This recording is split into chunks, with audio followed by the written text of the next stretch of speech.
नमस्कार। स्वागत है आप सभी का हमारे इस YouTube चैनल रुद्राज व्याकरण में। आज हम इस वीडियो में धोरण 10 सेकंड लैंग्वेज हिंदी गाला असाइनमेंट 2023 का पेपर नंबर 5 का संपूर्ण सॉल्यूशन देखने जा रहे हैं। वीडियो की शुरुआत करें इससे पहले यदि आप इस चैनल पर नए हो, चैनल को अभी तक सब्सक्राइब नहीं किया है तो ज़रूर से चैनल को सब्सक्राइब करें, पास में रहे बेल आइकन को प्रेस करें ताकि आने वाले वीडियो की नोटिफिकेशन आपको मिलती रहे।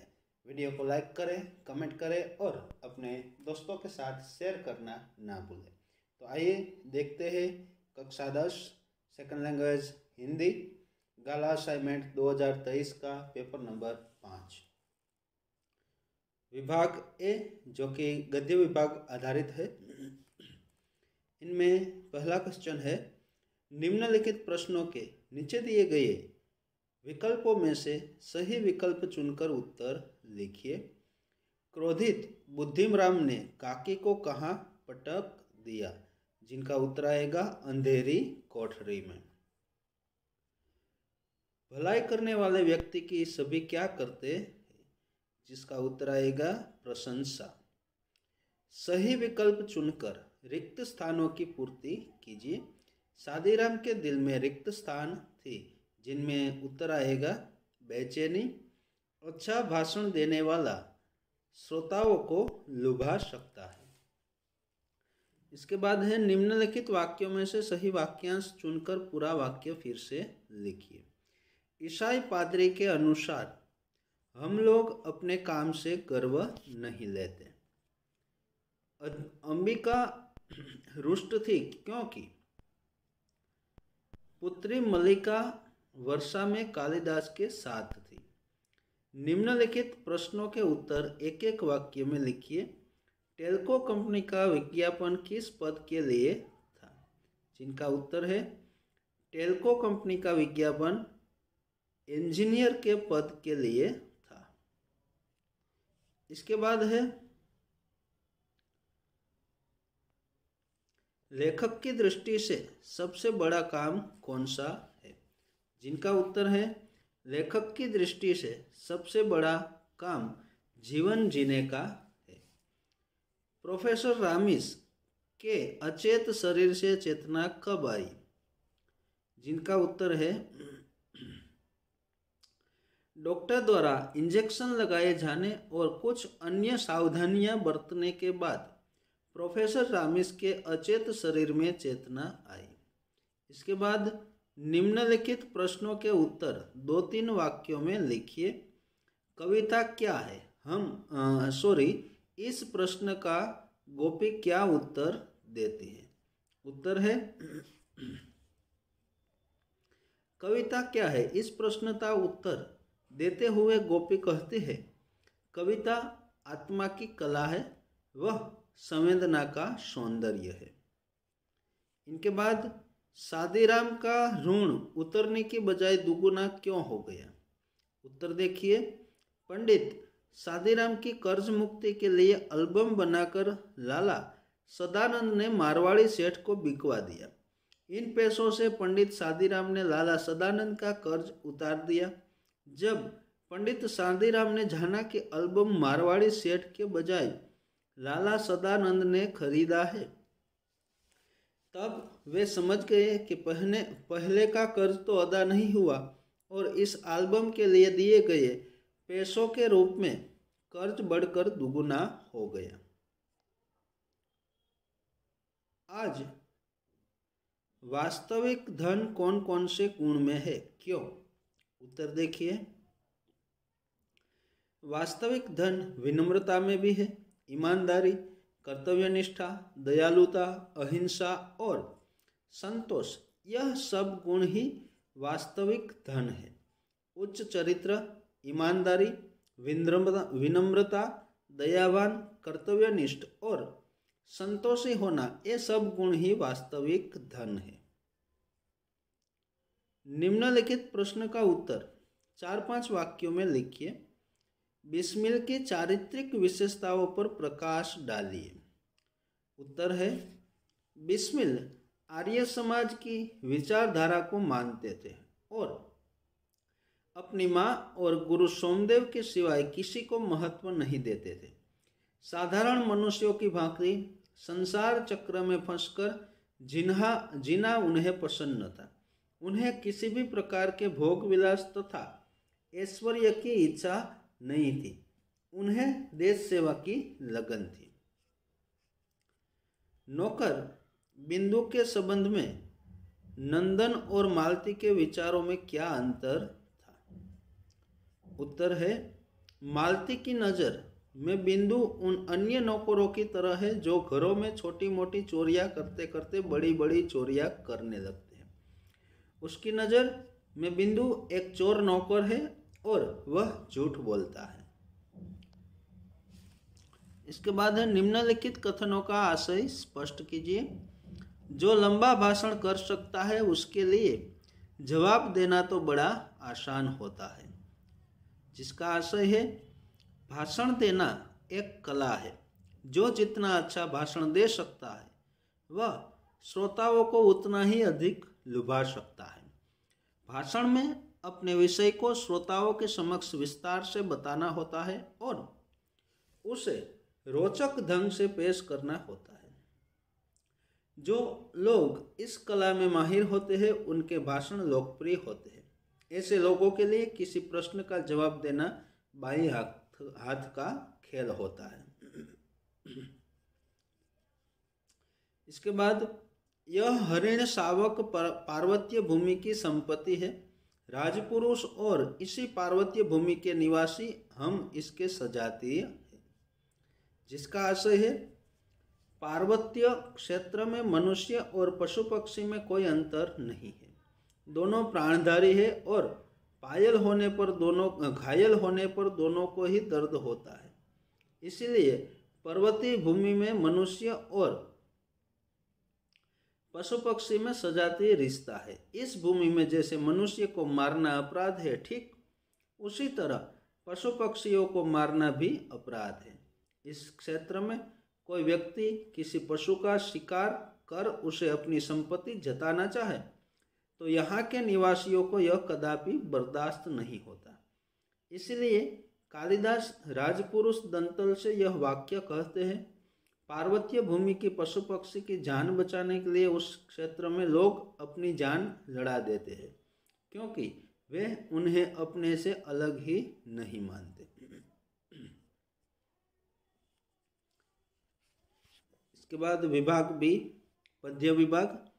निम्नलिखित प्रश्नों के नीचे दिए गए विकल्पों में से सही विकल्प चुनकर उत्तर लिखिए। प्रभु दीपक है तो भक्त क्या है? तो उत्तर है, भक्त है बाती। रसखान कौन से पर्वत का पत्थर बनना चाहते हैं? जिनका उत्तर है गोवर्धन। सही विकल्प चुनकर रिक्त स्थानों की पूर्ति कीजिए। जिनमें आएगा, राणा ने मीरा को विष का प्याला भेजा। तापस सुकुमारी शिला बनी। निम्नलिखित वाक्यों में से सही वाक्यांश चुनकर वाक्य फिर से लिखिए। कुत्ता खरहे को पकड़ न पाया क्योंकि खरहा अपनी जान बचाने के लिए भाग रहा था। इसके बाद है, भारत का अस्तित्व तब से है जब से नव सृजन के स्वप्न जागे थे। निम्नलिखित प्रश्नों के उत्तर एक एक वाक्य में लिखिए। कवि किसान मजदूर को क्या मानते हैं? जिनका उत्तर है, कवि किसान मजदूर को वंदनीय मानते हैं। कवि को चश्मे और फूल कैसे लगते हैं? जिनका उत्तर, कवि को चश्मे रुमानी और फूल हिमानी लगते हैं।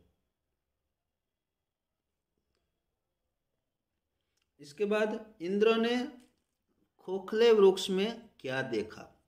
जिनका उत्तर है, इंद्र ने खोखले वृक्ष में एक सुंदर तोते को देखा। निम्नलिखित प्रश्नों के उत्तर 2-3 वाक्यों में लिखिए। चक्की के 2 पाटों की क्या विशेषता बताई है? जिनका उत्तर है, एक महिला के 2 बालकों की तरह दोनों पार्टी का रंग एक सा होता है। अंतर इतना ही होता है कि उनमें से एक पार्ट चलता रहता है और दूसरा पार्ट अपने स्थान पर स्थिर रहता है। लटुकी लेकर रसखान क्या करना चाहते हैं, क्यों? जिनका उत्तर है लकुटी लेकर रसखान वह अपनी गोवालों के साथ अपना ही भी ऐसे खेत जोते यह चाहते हैं। यह सब चाहते थे और वह इसलिए चाहते थे कि वह हर जन्म जन्म तक इसी श्री कृष्ण जी की बस्ती में रहे। हिमालय के बारे में जन्मभूमि कविता में क्या कहा गया है? उत्तर है पर्वतराज हिमालय हमारे देश का गौरव है। यह संसार के सब पर्वतों से बड़ा और ऊंचा है। कविता में उसे भारत का गौरवशाली भाल यानी कि कपाल कहा गया है। इसके बाद है निम्नलिखित प्रश्न का उत्तर 4-5 वाक्य में लिखिए। इसमें पहला, कुत्ते की सीख को कहानी के रूप में लिखिए, जिसका उत्तर है एक जंगल में एक घनी झुरमुट में एक खरगोश छिपकर रहता था। वह चुनकर नर्म नर्म घास खाता था और किसी को देखता था तो झाड़ी में छिप जाता था। एक बार जंगल में एक शिकारी कुत्ता आया। वह शिकार के खोज में झाड़ी झाड़ी भूंगने लगा। वह सूंघते उस झुरमुट के पास पहुंचा जिसमें खरगोश रहता था। आहट पाते ही खरगोश भाग खड़ा हुआ। कुत्ता लगातार 4 मिनट तक खुले खेत में उसका पीछा करता रहा, पर वह उसे पकड़ नहीं सका। तब तक सामने एक कटीली झाड़ी आई और खरगोश छलांग लगाकर इसमें छिप गया। कुत्ता इधर उधर सूंघकर निराश होकर वापस जाने लगा। एक लोमड़ी खड़ी खड़ी यह सारी घटना देख रही थी। उसने कुत्ते से कहा, मामा तुम हार गए।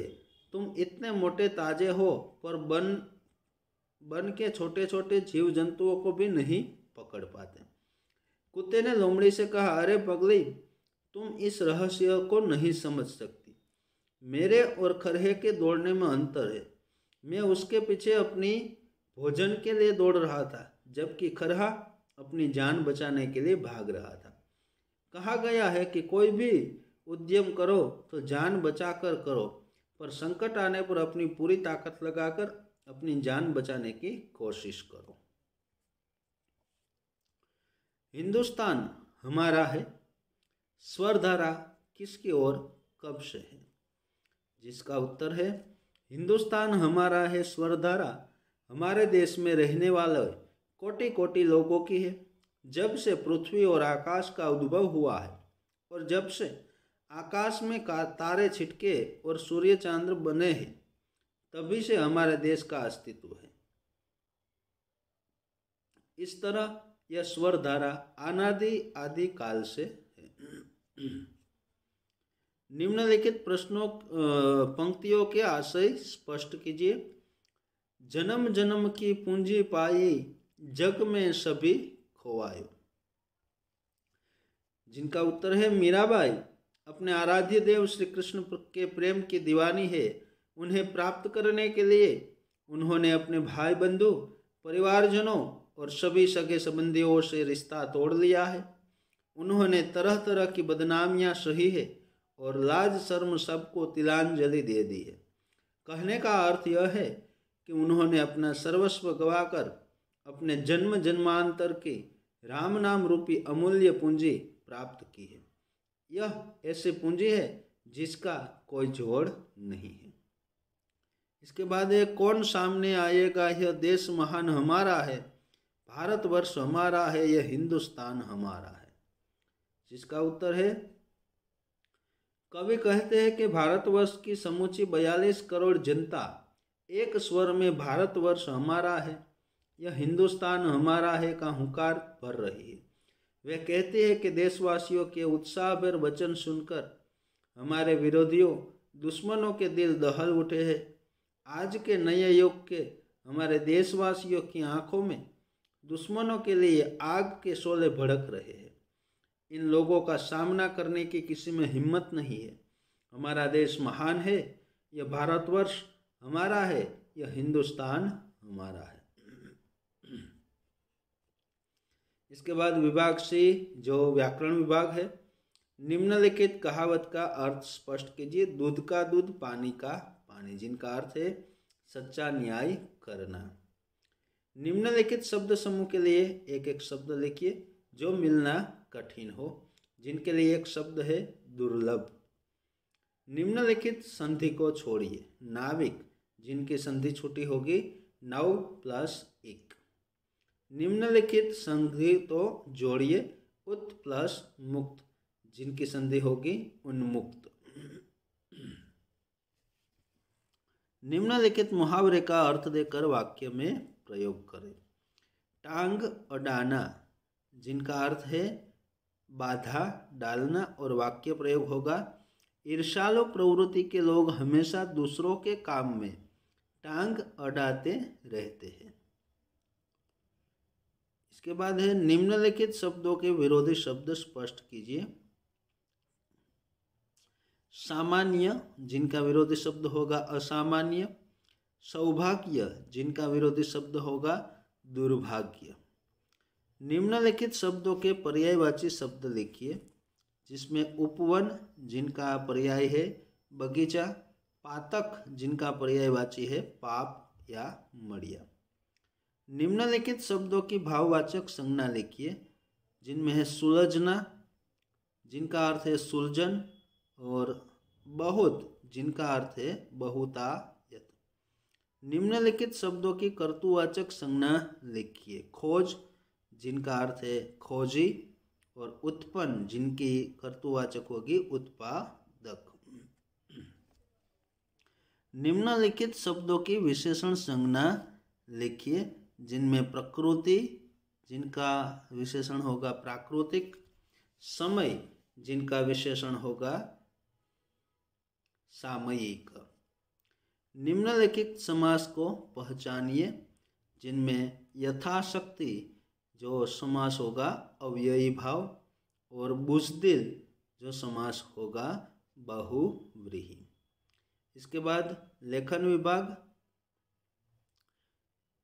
निम्नलिखित संक्षिप्त टिप्पणी लिखिए। ईमेल, जिसमें ईमेल का अर्थ है इलेक्ट्रॉनिक मेल।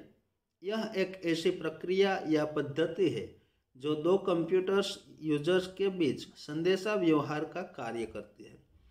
1960 से 1970 तक इस प्रकार की संदेशा व्यवहार की पद्धति में अनेक रूप से परिवर्तन हुए। इस समय जो इलेक्ट्रॉनिक्स मेल की प्रक्रिया हुई उसे ईमेल के रूप में माना जाता है। इंटरनेट के माध्यम से यह प्रक्रिया होती है। कुछ समय पहले दोनों कंप्यूटर यूजर्स होना जरूरी था। आज यह ईमेल व्यवस्था स्टोर एंड फॉरवर्ड मॉडल पर निर्भर है। ईमेल सर्वर संदेश को स्वीकार कर, फॉरवर्ड कर, डिलीवर करते हैं तथा स्टोर करते हैं। इसीलिए भेजने वाला या पाने वाला कंप्यूटर का ऑनलाइन होना अब जरूरी नहीं है। इसके बाद है आकाशवाणी। सन 1901 में मार्कोनी नामक वैज्ञानिक ने रेडियो का आविष्कार किया था। उसकी सहायता से देश विदेश में होने वाले कार्यक्रम सुने जा सकते हैं। इसमें वाणी को विशेष यंत्रों द्वारा ध्वनि तरंगों के माध्यम से प्रसारित किया जाता है। All India radio, BBC London और इसके जैसी संस्थाएं समाचार, जलवायु तथा कार्यक्रम आदि प्रसारित करती थी। इससे हमें गीत, समाचार तथा विज्ञापन सुनते हैं। निम्नलिखित परिच्छेद को पढ़कर नीचे दिए गए प्रश्नों के उत्तर लिखिए, जिसमें लेखक का हृदय कब फटता है। जिनका उत्तर है भारतीय समाज को अपनी संस्कृति की मौलिक सिद्धांतों की अवहेलना करते देखकर लेखक का हृदय फटता है। संसार के सारे सुख कैसे होते हैं। जिनका उत्तर है संसार के सारे सुख क्षणभंगुर एवं अस्थायी होते हैं। मनुष्य का सब कुछ कब नष्ट हो जाता है? जिनका उत्तर है मनुष्य का चरित्र नष्ट होने पर उसका सब कुछ नष्ट हो जाता है। इस परिच्छेद के लिए एक उचित शीर्षक दीजिए, जिसका शीर्षक है गीता का संदेश अथवा गीता और जीवन कला। निम्नानुसार पत्र लिखिए, जिसका उत्तर है प्रिय सखी, सप्रेम नमस्कार, तुम्हारा पत्र मिला, यह पढ़कर खुशी हुई।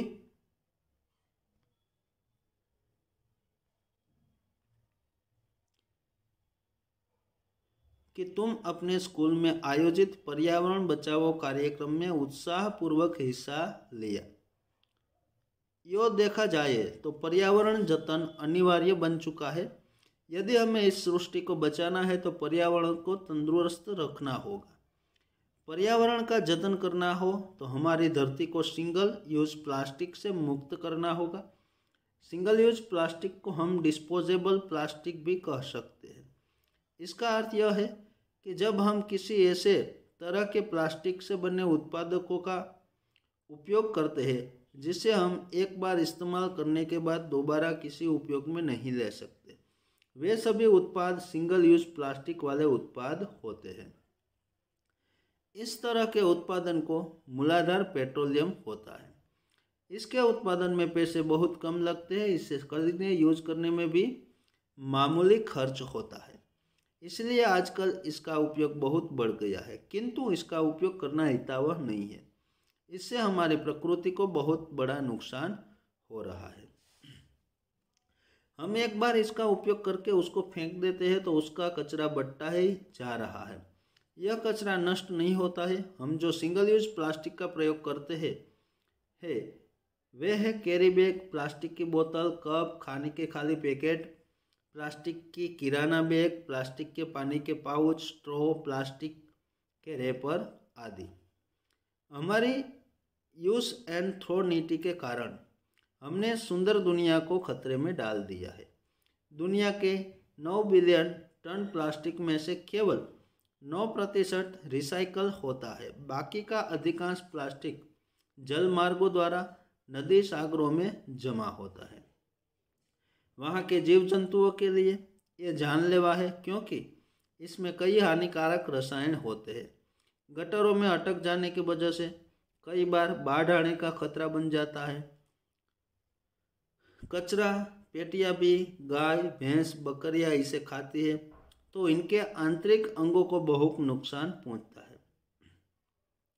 उनके दूध में भी इसका प्रभाव आ जाता है। यह जल्दी नष्ट नहीं होता।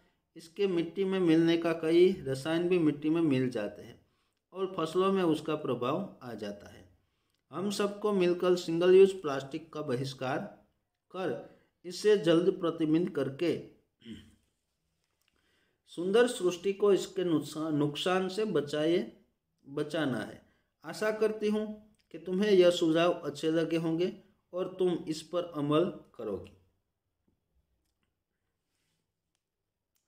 माता पिता को वंदन, तुम्हारी सखी राधिका। रूपरेखा के आधार पर कहानी लिखकर शीर्षक और बोध लिखिए।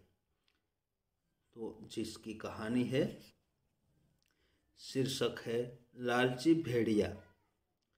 एक लालची भेड़िया था। एक दिन वह खूब जल्दी जल्दी भोजन कर रहा था। भोजन करते करते उसके गले में एक हड्डी अटक गई। भेड़िए ने हड्डी को बाहर निकालने की बहुत कोशिश की, पर वह हड्डी नहीं निकाल सका। वह विचार करने लगा, अगर हड्डी मेरे गले से बाहर ना निकली तो बहुत मुश्किल होगी। मैं खाना खा पी नहीं सकूंगा और भूख प्यास से मर जाऊंगा। नदी के किनारे एक सारस रहता था। भेड़िया भागता भागता सारस के पास पहुंचा। उसने सारस से कहा, सारस भाई, मेरे गले में एक हड्डी फंस गई है। आपकी गर्दन लंबी है, वह हड्डी तक पहुंच जाएगी। कृपा करके मेरे गले में से फंसी हड्डी निकाल दो, मैं तुम्हें अच्छा सा इनाम दूंगा। सारस ने कहा, ठीक है, मैं अभी तुम्हारे गले की हड्डी निकाल देता हूँ। भेड़िए ने अपना जड़बा फैलाया। सारस ने फौरन अपनी गर्दन भेड़िए के गले में डालकर हड्डी बाहर निकाल दी। अब मेरा इनाम दो, सारस ने कहा। इनाम? कैसा इनाम? भेड़िए ने कहा, इनाम की बात भूल जाओ, भगवान का शुक्रिया अदा करो कि तुमने अपनी गर्दन मेरे गले में डाली और वह सही सलामत बाहर चली आई। इससे बड़ा इनाम क्या होगा? शिक्षा यानी कि बोध। धूर्त की बातों में कभी नहीं आना चाहिए। इन्हें एहसान भुलाते देर नहीं लगती। इसके बाद निम्न में से किसी एक विषय पर निबंध लिखिए। मेरा प्रिय ऋतु, अगर बचपन लौट आए और मेरे सपनों का भारत। ये निबंध आपको हमारी निबंध लेखन की प्लेलिस्ट में मिल जाएंगे, आप वहां जाकर देख सकते हैं। यदि आपको यह वीडियो पसंद आया हो तो वीडियो को लाइक करें, शेयर करें और सब्सक्राइब करें।